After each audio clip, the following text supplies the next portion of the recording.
А твой дом там, дзе мой, пацалаваў ён яе. Мне ўсё роўна, дзе я, толькі быць з табой.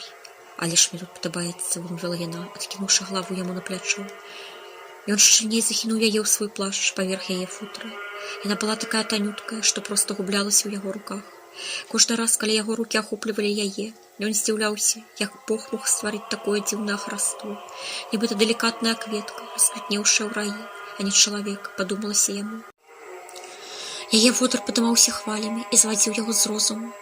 Духмянасць каштоўных прыціранняў і густога розавага алею, кружачая яму галаву, якая змешвалася з яе ўласным салодкім мускусным пахам.